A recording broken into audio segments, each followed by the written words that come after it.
the far side to have... I want to take that to Kiran Shaw, because Kiran Shaw, the fact is that the maximum impact is being felt by people who are poor, the lower middle class, people who depend upon cash transactions for their day-to-day needs.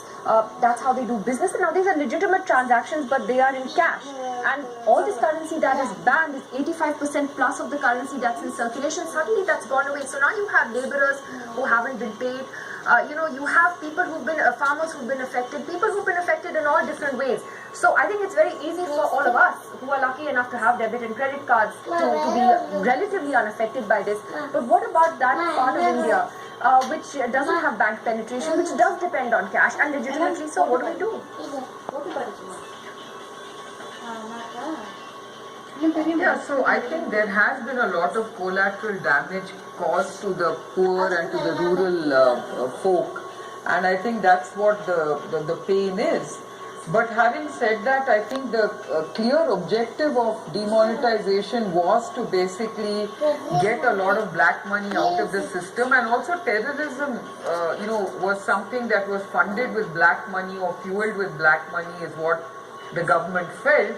And they felt that by bringing this this surgical strike, as they call it, has had some impact on, the funding drying up for terrorist groups.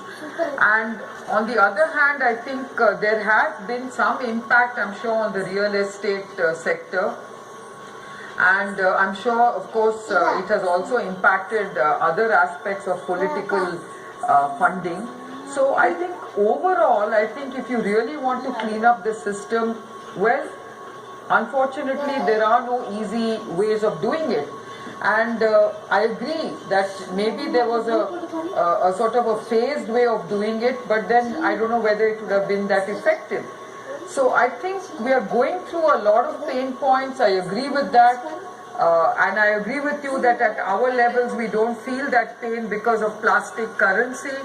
And that is why I think maybe, like Sachin said, maybe the government could have looked at other ways of basically making sure that the poor and the rural people are not that badly affected. What about the point that Sunil Jain they're made trying to now about economic find panic? corrective action. No, what about the point that Sunil Jain made about economic panic? In his assessment, at the very least, it could take 3 to 6 months for the economy to recover, as he put it, perhaps more. And the GST will then come in. It will be disruptive as well, and therefore a certain economic panic has set in. Now, this is his sort of short-term assessment of how things are going to play out. Would you agree with that?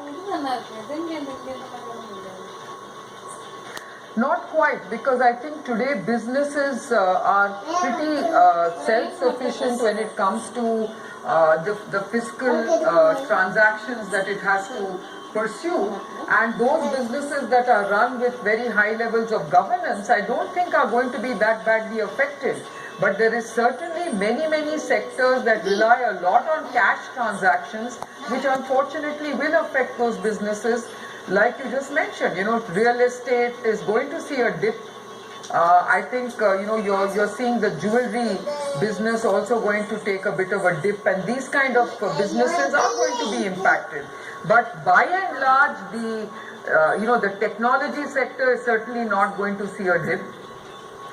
No, but it's Sunil Jain. The point is, it's not about people will be thrilled if the real estate sector can get its act together.